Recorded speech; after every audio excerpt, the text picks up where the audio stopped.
બધા રંગ મળી જેમ શ્વેત રંગ બની રહે, કામનાઓ સમીપેમ પ્રેમ જ્યોત જગી રહે.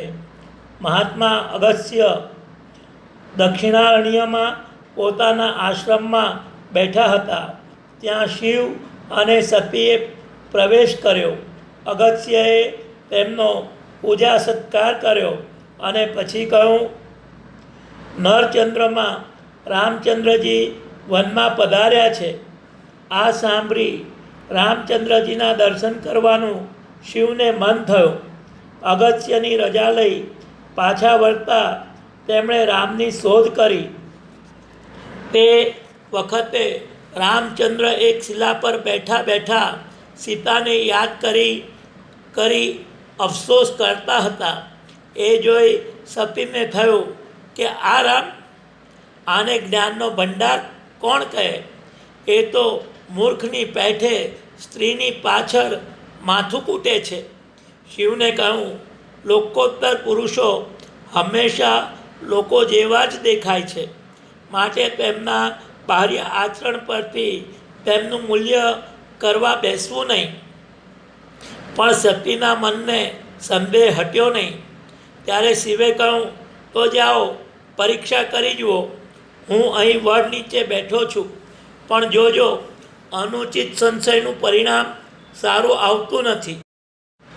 સતીએ રામચંદ્રજીની પરીક્ષા કરી જોવાના વિચારથી પોતે સીતાનું રૂપ લીધું અને રામના રસ્તામાં જઈને ઊભા. રામને લક્ષ્મણની તેમના પર નજર પડી. લક્ષ્મણને ઘડીકમાં ભ્રમ થયો કે સીતાજી જ છે, પણ તેમણે વિચાર્યું, રામની રજા વગર સીતાજી પર્ણકુટીમાંથી બહાર પગ મૂકે જ નહીં, અને કોઈ બળાત્કારે મુકાવે તો તેઓ આવી દશામાં આમ મળે નહીં.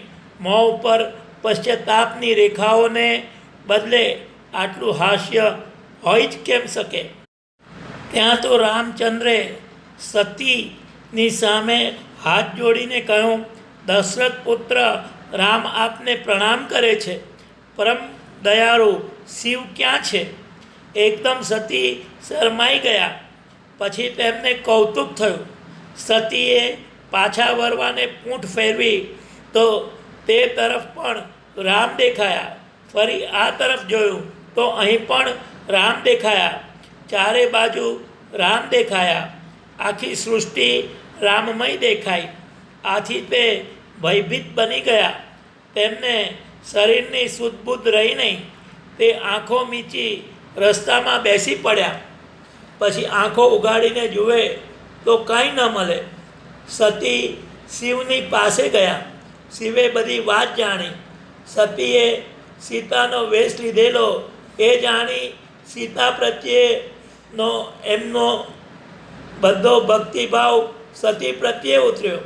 આ ભક્તિભાવના પૂરમાં એમનો પત્ની પ્રેમ ડૂબી ગયો, પરંતુ તેમણે આ વિશે સતીને કશું કહ્યું નહીં.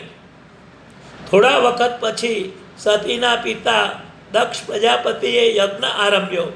એકવાર એવું બનેલું કે એક સભામાં શિવ બેઠા હતા. એટલામાં દક્ષ પધાર્યા. આખી સભા દક્ષના માનમાં ઊભી થઈ, પણ શિવ ઊભા ન થયા. તેથી દક્ષને રીસ ચડી. તેમણે શિવનું અપમાન કરવાનો નિશ્ચય કર્યો. એ અપમાન કરવા માટે તેમણે અત્યારે યજ્ઞ આરંભ્યો હતો. આ યજ્ઞમાં તેમણે તમામ દેવોને બોલાવ્યા, પણ એક શંકરને બોલાવ્યા નહીં. ધામધૂમપૂર્વક દેવોના ટોરે ટોરાને પોતાના પિતાને ત્યાં યજ્ઞમાં જતા જોઈ સતીએ પિતાને ત્યાં જવાની શિવની પાસે રજા માંગી. શિવે કહ્યું, તમને નિમંત્રણ હોય તો ખુશીથી જાઓ. સતીએ કહ્યું, પિતાને ઘેર પુત્રી નિમંત્રણ વગર પણ જઈ શકે છે. શિવે કહ્યું, જઈ શકે છે, પણ પરસ્પર સ્નેહભાવ હોય તો. જ્યાં વેરઝેર, જ્યાં સામાનું અપમાન કરવાની વૃત્તિ છે, ત્યાં વગર તેડે જવામાં જોખમ છે. દૂધ અને પાણી ભેગા ખપે છે, પણ તેમાં કપટરૂપી ખટાશ નથી પડી ત્યાં લગી. છતાં સતીએ જવાની હઠ કરી એટલે શિવે તેમને રજા આપી. સતી પિતાને ત્યાં ગયા, પણ પિતાએ તેમની સામે નજર સુદ્ધા કરી નહીં. માતા બીતી બીતી મળી અને બહેનો મોં દાબી હસવા લાગી. યજ્ઞ મંડપમાં જઈને જોયું તો ત્યાં ક્યાંય શંકરનું આસન દેખાયું નહીં. પિતાએ માંડેલો આ યજ્ઞ કેવળ પોતાના પતિનું નોતરું કાપવાનો પ્રપંચ છે એ જાણી સીતાને ભયાનક ક્રોધ ચડ્યો. ભરી સભામાં તેમણે ગર્જના કરી, દુષ્કર્મ કરનારો પોતાનો બાપ હોય તો પણ તેના દુષ્કર્મને ઉઘાડું પાડવું જોઈએ. સૌનું શુભ કરનાર શંકરનું જ્યાં સ્થાન નથી એ સ્થાન ભ્રષ્ટ છે અને નષ્ટ છે. પતિના ગૌરવમાં સતીનું ગૌરવ છે. પતિના જીવનમાં સતીનું જીવન છે. પતિનું અપમાન થતું જોઈ સતી ઊભીને ઊભી સળગી જાય છે. બોલતા બોલતા યોગાગ્નિથી સતી ત્યાં ને ત્યાં બળીને ભસ્મ થઈ ગયા. યજ્ઞ મંડપમાં હાહાકાર થઈ ગયો. સતીને સાથે આવેલા શિવના અનુચરોએ બધે ભાંગફોડ શરૂ કરી દીધી. યજ્ઞમાં ભંગ થયો. સતીએ હિમાચલમાં બીજો દેહ લીધો. પર્વતની એ કન્યા પાર્વતી નામે વિખ્યાત થઈ. એકવાર નારદે આવી પાર્વતીનો હાથ જોઈ કહ્યું, છોકરી બહુ ગુણિયલ છે, સુશીલ છે અને સાણી છે. એનું સૌભાગ્ય અખંડ છે, પણ એને પતિ બહુ વિચિત્ર મળશે. એ સાંભળી પાર્વતીના માતાએ કહ્યું, હે શું કહ્યું? વિચિત્ર એટલે કેવો? નારદે કહ્યું, મા બાપ વગરનો, ઉત્સાહ વગરનો અને ધન વગરનો, નાગો અને જટાધારી, શરીરે ભસ્મ ચોરી ફરનારો, ભોરો છતાં મૂર્ખ નહીં, જ્ઞાની છતાં સઢ નહીં, મસ્ત છતાં ઉદાસીન, યોગી છતાં સંસારી, ઘર વગરનો છતાં ગૃહસ્થી. આ સાંભળી પાર્વતીના માતા પિતાને બહુ દુઃખ થયું, પણ પાર્વતીને હર્ષ થયો. તે સમજી ગયા કે આવો વિચિત્ર પતિ શંકર સિવાય બીજો કોણ હોઈ શકે. તેથી તેઓ શંકરને પ્રસન્ન કરવા તપ કરવા ચાલ્યા ગયા. લાડકવાઈ દીકરીને કુમારી વયે તપસ્યાનું કષ્ટ વેઠતી જોઈ માતાને બહુ લાગી આવ્યું. તેણે તેને બહુ સમજાવી, પણ પાર્વતીનો નિશ્ચય ડગ્યો નહીં. પછી સપ્ત ઋષિઓએ આવીને કહ્યું, અરે તું આ શું કરે છે? પાર્વતીએ શરમાતા શરમાતા કહ્યું, નારદે જે પતિનું વર્ણન કર્યું તેને મેળવવાને તપ કરું છું. ઋષિઓએ હસીને કહ્યું, નારદના કહેવાથી, નારદના બોલવામાં વળી ઢંગ ક્યારે જોયો? લાકડે માકડું વરગાડી દેવામાં એ કેવો સૂરો છે, એની શું તને ખબર નથી? એનું માને તે ભિખારી જ હોય. ગમે તેમ કહો, મને તો શિવની જ રઢ લાગી છે. પાર્વતીએ કહ્યું, લાખ વાર તપાવો પણ સોનું એનું રૂપ નહીં તજે. તેમ પાર્વતી એનો આ નિશ્ચય નહીં તજે. ઋષિઓએ મહાદેવની અનેક પ્રકારે નિંદા કરી. એ ઘર બાર વગરનો છે, ભભૂત લગાવી મસાણમાં પડ્યો રહે છે, એવાની સાથે અવતાર કેમ જશે? પાર્વતીએ એનો જડબાતોડ જવાબ દીધો. ચૌદસ્યા થઈને નીકળ્યા છો તો જગતમાં વરકન્યાઓની કંઈ ખોટ નથી. જઈને કોઠા ઊભા કરો, જાઓ. સપ્તર્ષિઓ શરમાઈને પાછા ગયા. બીજી તરફ શિવ સમાધિ લગાવીને બેઠા હતા. તેમને સમાધિમાંથી જગાડવા માટે તેને પાર્વતી તરફ તેમનું ધ્યાન ખેંચવા માટે દેવોએ કામદેવને મોકલ્યો. કામદેવે વસંત ઋતુ પ્રગટ કરી. વૃક્ષો ફળ ફૂલથી શોભી રહ્યા. વન ઉપવન વાવ તલાવ અને સર્વ દિશાઓ શોભાયમાન બની ગઈ. શીતળ સુગંધી પવન વાવવા લાગ્યો. તરાવોના કમરો ખીલી ગયા. ભમરા ગુંજરાવ કરવા લાગ્યા. હંસ, કોયલ અને પોપટ કહુકાર કરવા લાગ્યા. અપ્સરાઓ ગાન તાન કરવા લાગી. મરદાનું મન પણ ખીલી ઉઠે એવું વાતાવરણ છાઈ રહ્યું. તો પણ શિવની સમાધિ તૂટી નહીં. ત્યારે કામદેવે મરણીયો પ્રયત્ન કર્યો. શંકરના હૃદયમાં તેણે ચોટ પર ચોટ મારવા માંડી. મહાદેવને એ જોઈ અત્યંત ક્રોધ ચડ્યો.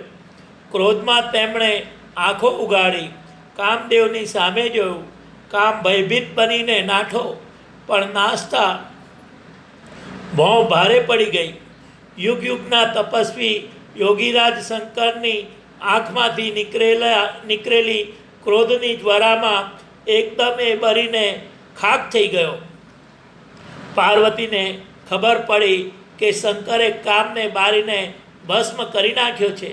એટલે એ ખુશ થયા અને બોલ્યા, સૌનું શ્રેય કરનારના ચિત્તમાં કામ હોય જ કેમ શકે? જે પોતે શિવરૂપ છે તેને કામ કેવો? નિષ્કામ શિવને જ મેં મારા પતિ માન્યા છે.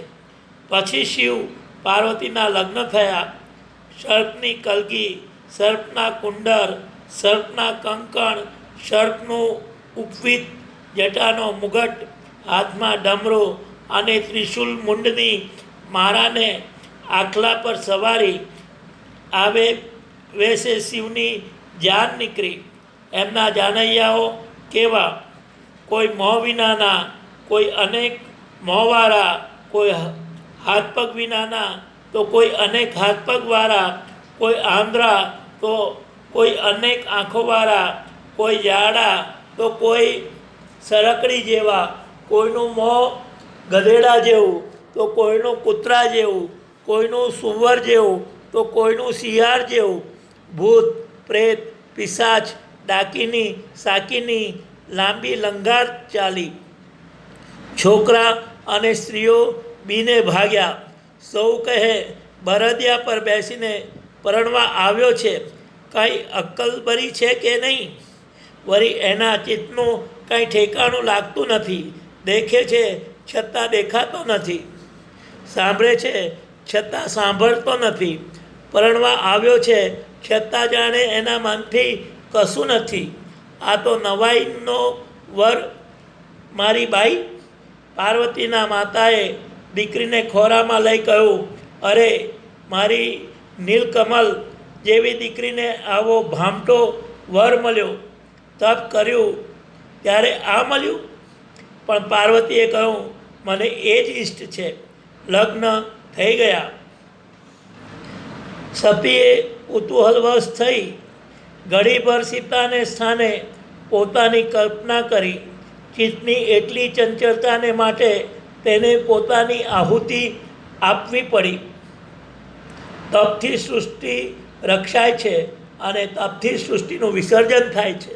તપમાં ઉત્પત્તિ, સ્થિતિ અને લયનું બી છે, એટલે તપ મુખ્ય છે. કામ એટલે ઈચ્છા, મનમાં પેદા થતો તરંગ. સુખ દુઃખ, સારું અને નરસું કશાનોય ખ્યાલ મનમાં ન રહે. ચિત્તની એ નિસ્તરંગ અવસ્થા તે નિષ્કામ અવસ્થા, તેનું નામ યોગ.